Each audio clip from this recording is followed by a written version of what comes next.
PDIP dinilai mencela-mencela, PDIP dinilai inkonsisten, PDIP dinilai cuci tangan terkait dengan kenaikan pajak yang semula 11% kemudian menjadi 12%. Ini sebenarnya PDIP ingin berkelit, ingin membantah bahwa sebagai presiden saat itu, Jokowi yang saat ini berada di barisan kekuasaan politiknya, Prabowo Subianto dan Gibran adalah orang yang mesti disalahkan dan orang yang pertama kali mestinya harus dipersoalkan. PDIP kembali dikeroyok oleh Kimplas. Tentu dikeroyok bukan dalam konteks Pilpres, bukan lagi dalam konteks Pilkada serentak 2024 yang di bulan November lalu sudah dilaksanakan secara serentak nasional di 545 kabupaten kota provinsi di Indonesia. Kali ini PDIP diprotes karena PDIP dinilai mencela-mencela, PDIP dinilai inkonsisten, PDIP dinilai cuci tangan terkait dengan kenaikan pajak yang semula 11% kemudian menjadi 12% yang belakangan ini menjadi ramai.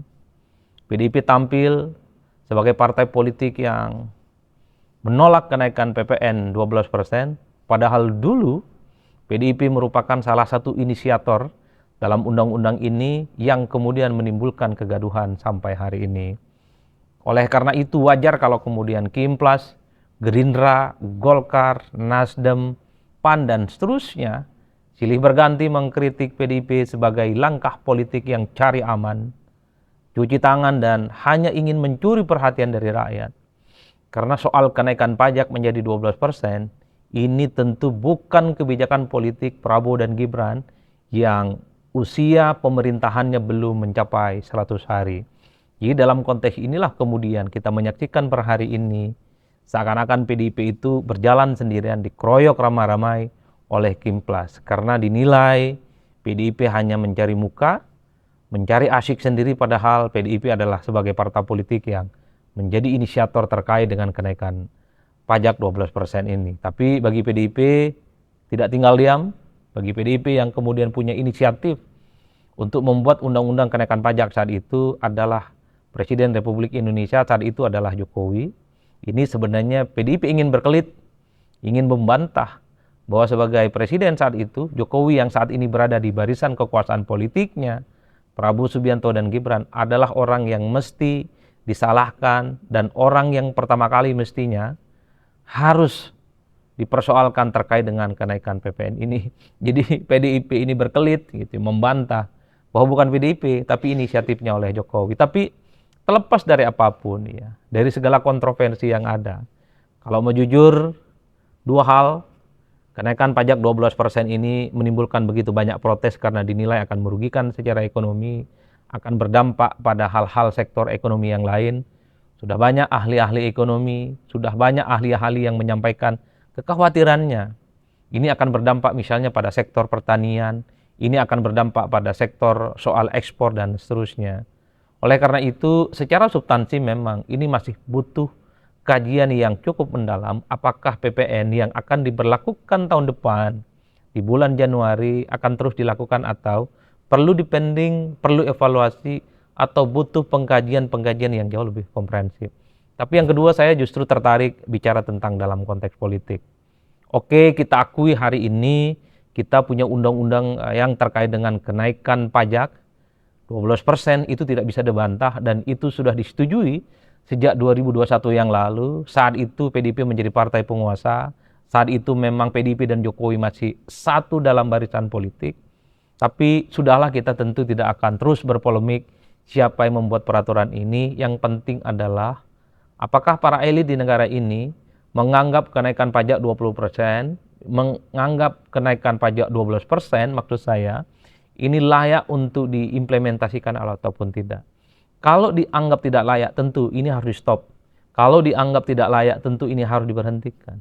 Karena ini akan menimbulkan efek yang berkepanjangan. Kecuali para elit, para penguasa, terutama Kimplas, menganggap kenaikan 12% ini sangat layak dan penting untuk menyelamatkan ekonomi. Tentu tak perlu lagi bergaduh dan berhuru-hara mencari biang kerok soal siapa sebenarnya yang punya inisiatif untuk menggolkan undang-undang kenaikan pajak ini.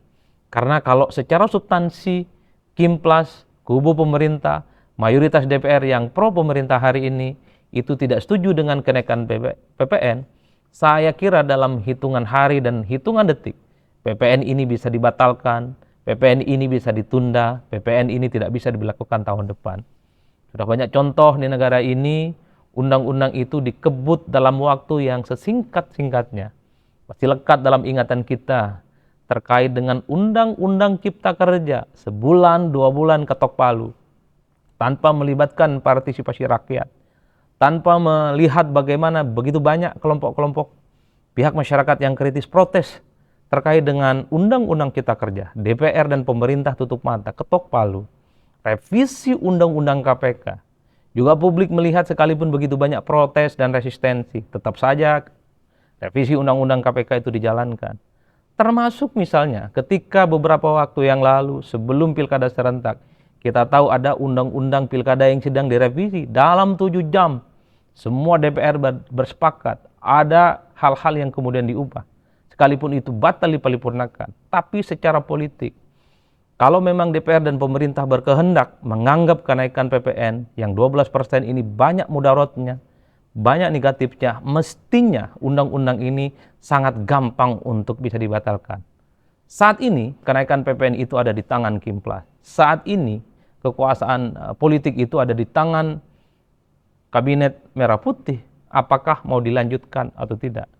Oleh karena itu, kalau memang ini kontroversial, tidak penting untuk bangsa dan negara, besok tinggal ketok palu, besok tinggal paripurna, besok tinggal direvisi. PPN yang 12% pastinya bisa diturunkan, pastinya bisa dibatalkan. Di negara ini, kalau sudah DPR dan pemerintah itu bersekutu, DPR dan pemerintah itu sudah seiman, apapun itu bisa waktu dekat akan selesai semua proses-proses politiknya. Apalagi kita tahu sampai hari ini, nyaris tak ada satupun partai politik yang mau jadi oposisi di zamannya Prabowo Subianto. Bahkan PDIP sekalipun dalam banyak hal menyatakan siap bekerja sama, siap berkongsi dengan koalisinya Merah Putih.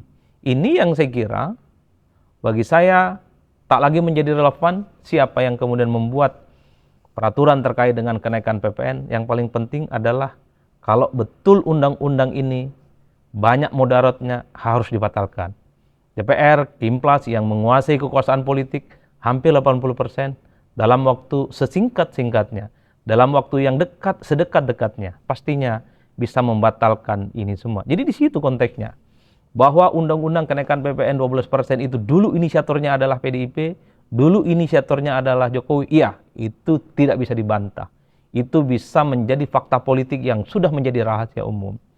Bahwa hari ini misalnya PDIP seakan-akan tampil sebagai partai pembela rakyat, menolak kenaikan itu, padahal undang-undang itu PDIP juga adalah inisiatornya. Iya, itu sudah tak bisa dibantah, itu sudah lewat. Ke depan, kalau memang kenaikan PPN ini tidak produktif untuk mendesain dan menata bagaimana bangunan ekonomi kita ke depan, batalkan. Di tengah koalisi yang mayoritas, di tengah DPR yang semuanya mendukung kubu pemerintah, undang-undang PPN kenaikan 12%, pastinya sangat mudah untuk bisa ditolak, bahkan sangat mungkin bisa dibatalkan. Problemnya sampai hari ini, kita tidak pernah mendengar dari kubu pemerintah, kita tidak pernah mendengar dari kubu Kimplas, apakah PPN ini akan dilanjutkan ataupun tidak.